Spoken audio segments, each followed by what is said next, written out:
Hello தமிழா, இது உங்கள் அபிமான சம்ஷுதீன் மீடியா வழங்கும் என்னதான் நடக்குது அங்க நிகழ்ச்சி. நான் உங்கள் அன்பு தோழன் விஜய் முகமது சம்ஷுதீன். இன்னைக்கு நான் என்ன பேச போறோம் அப்படின்னா, சேம் பெரியார் விஷயத்தை பத்தி தான் பேசலாம் அப்படின்னு வந்தேன். பட் பெரியார் விஷயத்தை பத்தி பேசினாலும் கூட இன்னைக்கு நான் ஒரு வீடியோ பார்த்தேன்.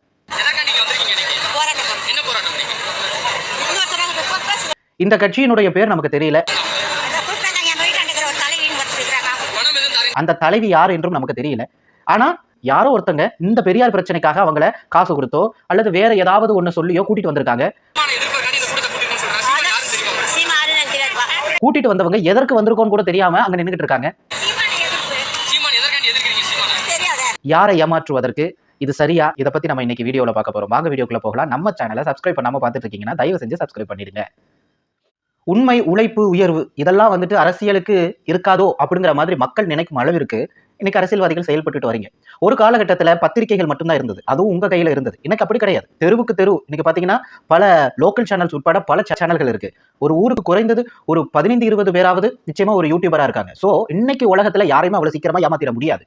நீங்க ஏமாத்தணும்னு நினைச்சீங்கன்னா உங்களை நீங்களே ஏமாத்திக்கிற மாதிரி தான். சோ அதனால எப்படி ஒரு பையன் கட்டடிக்கும் போது அம்மா கிட்ட நான் ஸ்கூலுக்கு தான் போயிட்டு வரேன்னு சொல்லுவான். அப்ப அந்த தாய் சொல்லும், நீ என்ன ஏமாத்தல உன்னை ஏமாத்திக்கிறம்பாங்க. அதுக்கான பலன் அவன் அப்பா அனுபவிக்க மாட்டான், அவனுடைய ஃபியூச்சர்ல கண்டிப்பா அனுபவிப்பான். அந்த மாதிரி இந்த மாதிரியான தவறுகள் நீங்கள் செய்யும் பொழுது கண்டிப்பா ஒரு இடத்துல மாட்டுவீங்க.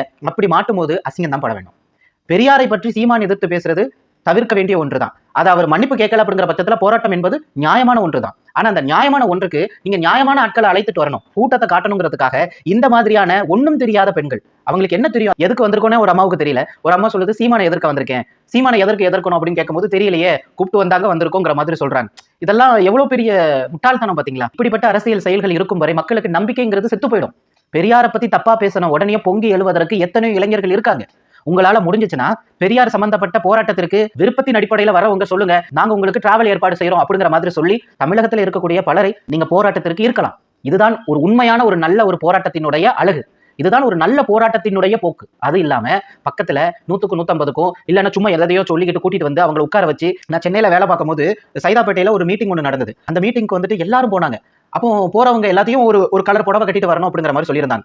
எனக்கு டவுட், எதற்காக இவங்க போகணும் அப்படின்னு நான் யோசிச்சுட்டு இருந்தேன். கடைசியில் பாத்தீங்கன்னா அந்த மீட்டிங் போயிட்டு வரும்போது எல்லாரும் ஒரு சில்வர் தூக்கு சட்டி, அதுக்கப்புறம் ஏதோ ஒன்று அந்த பாத்திரம் மாதிரி எல்லாம் கொண்டுட்டு வந்தாங்க. அப்ப நான் கேட்டேன், இது எங்க கிடைச்சிச்சு அப்படின்னா, போராட்டத்துக்கு போனோம்ல எல்லாத்துக்கும் இனமா கொடுத்தாங்க. ஆக மொத்தத்தில் அந்த கூட்டத்தை கூட்டணுங்கிறதுக்காகவே ஏதாவது ஒண்ணு மக்களுக்காக செஞ்சா வந்துருவாங்க. என்னைக்கு கோட்டருக்கும் கோழி பிரியாணிக்கும் நம்ம ஓடி போக ஆரம்பிச்சோமோ அன்னைக்கு நாடு நாசமா போச்சு. அதுதான் உண்மை. ஆண்டாண்டு காலமாகவே இதெல்லாம் வருது. இது ஒரு வெறுப்பு அரசியல். மக்களுக்கு இது முகம் சொல்லிக்கிற மாதிரி இருக்கு. அன்னைக்கெல்லாம் இன்டர்நெட் கிடையாது, யார் வீடியோ எடுக்க போறது கிடையாது. இன்னைக்கு அப்படி கிடையாது, எல்லாருமே வீடியோ எடுக்கிறாங்க. யாரெல்லாமோ மைக்க நீட்டுறாங்க. சோ நீங்க செய்யற தவறு மிகப்பெரிய தவறா அமைஞ்சிடும். ஒரு சின்ன ஒருத்தரை ஒண்ணுமில்லைங்க, ஒரு 10 பேர் வந்திருக்காங்க. அந்த 10 பேர்ல இந்த 3 பேர் கூட வந்திருக்காங்க அப்படின்னா அந்த 10 பேர்ல 7 பேருக்கு உண்மையான பெரியாரின் மீது பாசம் இருக்கும். இந்த 3 பேருக்கு இல்லாத பட்சத்துல, என்ன விஷயம்னே தெரியாத பட்சத்துல, அவரையும் நீங்க கூட்டிட்டு வந்திருக்கீங்க பட்சத்துல அந்த 3 பேரை சூஸ் பண்ணி அவன் போய் மைக்க நீட்டுறான். இல்லன்னா 10 பேரையும் வீடியோ எடுத்து அவனுக்கு தேவையான இந்த 3 பேரை மட்டுமே அவன் போஸ்ட் போடுறான் அப்படின்னா அந்த 3 பேர் சொல்ற கருத்தால ஒட்டுமொத்த போராட்டத்திற்குமே அதற்கு வந்தவருக்குமே அசிங்கம். இதெல்லாம் புரிஞ்சுக்கிட்டு செயல்படுங்க. எதற்காக நான் இந்த போஸ்ட போடுறேன் அப்படின்னா, இந்த மாதிரி அரசியலை தொடர்ந்து செய்ய வேண்டாம், வெக்கமா இருக்கு. ஏன்னா பெரியாரின் வழியில அப்படின்னு சொல்லிட்டு இந்த மாதிரி செயலை செய்யும் போது அப்ப பெரியார் இந்த மாதிரி ஃபோர்ஜரி பண்ணவர் தானா அப்படின்னு மக்கள் கேட்க ஆரம்பிச்சிருவாங்க. ஒரு நல்ல விஷயத்தை பண்றீங்க, உண்மையா பண்ணுங்க. அதுதான் ரொம்ப முக்கியம். எப்படி நம்ம சீமான ஒரு காலகட்டத்தில் அப்படி பேசிட்டு இன்னைக்கு இப்படி பேசுறாருன்னு எதிர்க்கிறோமோ, நம்மளும் அப்படித்தானே இருக்கோம். நம்ம என்னைக்கு திருந்த போறோம்?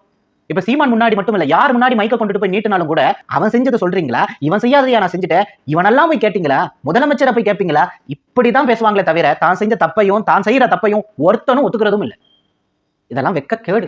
இப்படி ஒண்ணும் தெரியாத ஆட்கள் எல்லாம் கூட்டு வச்சு நீங்க பெரியாருக்காக நடத்துற போராட்டம் கூட தேவையில்லாததுதான். ஏனென்றால் ஒரு மலை கிராமத்துல என்ன செய்யறாங்க, வசிக்கிற மக்களை நோக்கி ஒரு மலையிலிருந்து ஒரு பெரிய பாறை உருண்டு வருது. அந்த பாறையுடைய சைஸ் உருண்டு வந்துச்சுன்னா இருக்கிற பல உயிர்களுக்கு சேதம் ஏற்படும். அப்ப இதை என்ன பண்ணலாம் அப்படின்னா, சும்மா ஒரு கற்பனைக்கு சொல்றேன், ஓடி போய் அந்த பாறையை தடுத்து நிறுத்தணும்.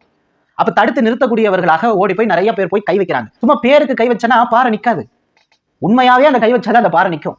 அப்படித்தானே? கை இல்லாதவங்க கூட நெஞ்ச நிமித்திக்கிட்டு முன்னாடி போய் முட்டு கொடுக்கலாம், பாறை நிற்கும். ஆனா சும்மா இப்படி வச்சுக்கிட்டு இருந்தா பாறை என்ன செய்யும், நல்ல உண்மையாவே இருக்கிறவனையும் சேர்த்து நசுக்கிட்டு தான் கீழே போகும். ஆக மொத்தத்துல போலியாக நடிப்பதை விட்டு உண்மையாக இருக்க கற்றுக்கொள்ளுங்க. போன வருஷம் நீ என்ன பேசுன, என்ன தருவேன்னு சொன்ன, அதெல்லாம் இன்னைக்கு அப்படியே ரெக்கார்ட்ல இருக்கு. இந்த வருஷம் நீ அதைய பத்தி பேசும்போது மக்களுக்கு வெறுப்பு தான் வருது. எல்லா அரசியல்வாதியும் அவனை கேட்டியா இவனை கேட்டியாங்கிற மாதிரி இருக்கிறதுனால எவனுக்குமே ஓட்டு போடக்கூடாது, புதுசா வரவனுக்கு வாய்ப்பு கொடுப்போம் அப்படிங்கிற நிலைக்கு மக்கள் வந்துருவாங்க. சோ உங்க இடத்தை நீங்க தான் தக்க வச்சுக்கணும். இது மாபெரும் தப்பு. வெறும் கூட்டத்தை காட்டணுங்கிற ஒரே காரணத்திற்காக 100க்கும் 200க்கும் இந்த மாதிரி ஏழை பலைகளை கூட்டிட்டு வருது, இல்ல வேற ஏதாவது ஒண்ணு சொல்லி கூட்டிட்டு வருது, இதெல்லாம் தேவையில்லாத ஒரு கருத்து. இப்ப திமுக பல பேர் நாம் தமிழர்ல இருந்து இணையறாங்க, 3000 பேர் நம்ம சொன்னாங்க. எத்தனை பேர் இணைஞ்சாங்களோ எனக்கு தெரியல. சரி, இணையறாங்க அப்படின்னு எடுத்துக்கிட்டோம் அப்படின்னா கூட அதுல ஒருத்தர்கிட்ட பேட்டி கேட்கறாங்க, நீங்க நாம் தமிழர்ல இருந்து வந்து திமுக இணைஞ்சிருக்கீங்களா? ஆமா. அப்படியா? உங்க கார்டு எங்க? கட்சியினுடைய அடையாள அட்டை எங்கன்னு கேட்டதுக்கு நான் வீட்டுல வச்சிருக்கேன்ட்டாரு. அப்படியே என்ன நீங்க போஸ்ட்ல இருந்தீங்கன்னு கேட்டா எதையோ யோசிச்சு ஏதோ ஒரு போஸ்ட் சொல்றாரு. ஆக மொத்தத்துல அவருடைய பேச்சில ஒரு நண்பகத்தன்மை இல்ல. எனக்கு 2 விஷயம் புரிஞ்சது. ஒண்ணு, தான் என்ன போஸ்ட்ல இருக்கோன்னு கூட தெரியாத ஒருத்தரை சீமான் வச்சுக்கிட்டு இருந்தாருன்னா அது அவருக்கு தான் ஆபத்து. அதனால அவன் கட்சி விட்டு போனது சீமானுக்கு நல்லது. 2வது ஒண்ணு, இவன் உண்மையான ஆளாங்கிறது சந்தேகமா இருக்கு. அஸ்திவாரம் நல்லா இல்லாட்டா நீங்க எவ்வளவு பெரிய மாளிகை கட்டினாலும் இடிந்து விழுந்துடும். சோ அதனால இந்த மாதிரி தவறுகள் எல்லாம் செய்யாதீங்க. பெரியாரை பற்றி மட்டுமல்ல, அண்ணன் பிரபாகரன் அவர்களினுடைய அண்ணன் மகன் சீமானை யாருன்னு தெரியாது, இது எங்களை அவமானப்படுத்துற மாதிரி இருக்கு, எங்க அண்ணி வந்துட்டு அன்னைக்கு அப்படி இருந்த ஒரு போர்க்களத்துல ஒரு சாதாரண ஒரு நடிகர், ஒரு பெரிய நடிகெல்லாம் கிடையாது. இந்த பிரச்சனை நடந்துட்டு இருக்கிற காலகட்டத்துல விஜய் அஜித்தே வந்துட்டு 2ஆம் பட்சம் தான். முதல் யார் அந்த இடத்துல டாப்ல இருந்தாங்கன்னா விஜயகாந்த் சார் இருந்தார். இப்போ அவர் தான் வந்துட்டு நடிகர் சங்க தலைவரும் கூட நினைக்கிறேன். 2வது வந்து பாத்தீங்கன்னா ரஜினி சார் இருந்தார், கமல் சார் இருந்தார். இவங்க எல்லாமே வந்துட்டு ஈழத்துக்காக போராட்டம் பண்ணாங்க. உங்களுக்கு நல்லாவே தெரியும். உண்ணாவிரதம்லாம் இருந்தாங்க. இவர்களை மாதிரி ஒரு ஆட்கள் போய் அவர்களுக்கு இந்த மாதிரி ஒரு மரியாதை கிடைச்சி கறி இட்லி எல்லாம் அவங்க சாப்பிட்டு வந்தாங்கன்னா நம்புற மாதிரி இருக்கு. இவர் ஒரு சாதாரண ஒரு கடைக்கோடியில் இருக்கக்கூடிய ஒரு சாதாரண ஒரு நபர். ஒரு போட்டோவை கொண்டுட்டு வந்துட்டு நான் தான் வந்துட்டு அவரோட அப்படி இருந்தேன் இப்படி இருந்தேங்கிற மாதிரிலாம் சொல்றாரு. ஓகே, சந்தோஷம், நீங்க சொல்றதை நாங்க ஏத்துக்கிறோம். ஐயா வைகோ அவர்கள் வந்துட்டு ஈழத்துல போயிட்டு பிரபாகரன் அண்ணனை சந்திச்சு சிரிச்சு பேசக்கூடிய ஒரு வீடியோ வந்துட்டு இன்னைக்கு இணையத்துல இருக்கு. நீங்க வேணா போய் பாத்துக்கலாம். இந்த மாதிரி ஒரு வீடியோவை சீமானால காட்ட முடியுமா? இப்ப மானசீக குருலாம் இருக்கும் இல்லையா, அந்த மாதிரி சீமானுக்கு வந்துட்டு மானசீக குருவா கூட அவர் இருந்துட்டு போட்டோம், தப்பு இல்ல. பிரபாகரன் அண்ணனே வந்துட்டு பெரியாரை திட்டினது இல்ல, அண்ணாவை திட்டினது இல்ல. ஆனா நீங்க வந்துட்டு திட்டுறீங்கிற பட்சத்துல தான் யோசனையா இருக்கு. இப்போ ஒரு இணையத்துல ஒரு மெசேஜ் வருது, பிரபாகரன் அண்ணன் வந்துட்டு அதுல பெரியாரை பத்தி எந்த இடத்துல அவர் தவறாகவே பேசவில்லை. இன்னும் கொஞ்சம் சொல்ல போனா சீமான் அண்ணன் கிட்ட வந்துட்டு பெரியாரை பற்றி வந்துட்டு அண்ணன் பிரபாகரன் சொன்னாரா, எப்படி நாங்க வந்துட்டு கரகடந்து வாழ்றோம், ஆனா பெரியாரோட சிந்தனையில அண்ணாவுடைய சிந்தனையில தான் நாங்க வந்துட்டு இப்படி எழுச்சி பெற்றோங்கிற மாதிரியான ஒரு வசனத்தை அண்ணன் சீமான் ஒரு மேடையில சொல்றாரு. நாக்க எப்படியெல்லாம் வளைக்கலாங்கிறத அண்ணன் சீமான் கிட்ட மட்டும் தான் நீங்க எல்லாம் கத்துக்க முடியும். ரொம்ப உண்மை. அண்ணன் பிரபாகரனினுடைய அண்ணன் மகன், அவரை கூட கெட்ட வார்த்தை போட்டுட்டு போறாரு. ஒரு பேச்சுல நாகரிகமே கிடையாது. இன்னைக்கு சீமான் அவர்களை பற்றி பேசும்போதும் பலர் நாகரிகம் இல்லாம தான் ஒருமையில பேசுறாங்க. எதற்காக? யாருக்காக? அவர் அப்படி தானே பேசுறாரு. ஒரு வீடியோ ஒன்று எனக்கு ஞாபகம் வந்துச்சு. விஜயகாந்த் அண்ணன் ஞாபகம் இருக்கா உங்களுக்கு?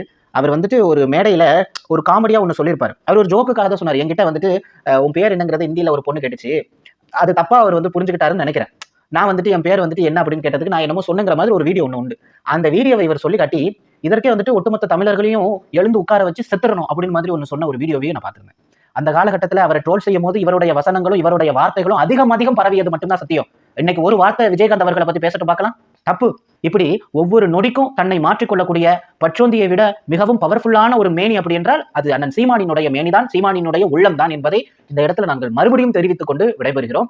இந்த மாதிரி எல்லாம் பெரியாருக்காக போராட்டம் பண்றோம்னு சொல்லிட்டு காசுக்கோ இல்லைன்னா சும்மா ஏமாத்தியோ அப்பாவி மக்களை கூட்டிட்டு வந்து தேவையில்லாம நாடகமாட வேண்டாம். அடுத்தது பெரியாரினுடைய பேர் கெட்டு போயிடுங்கிறது மட்டும் உண்மை. உண்மையாக போராடுவோம், உண்மைக்காக மட்டுமே குரல் கொடுப்போம். இன்னொரு வீடியோவில் உங்களை சந்திக்கிறேன். அதுவரை இப்பொழுது உங்களிடமிருந்து விடை பெற்றுக் கொள்கிறேன். நன்றி, வணக்கம்.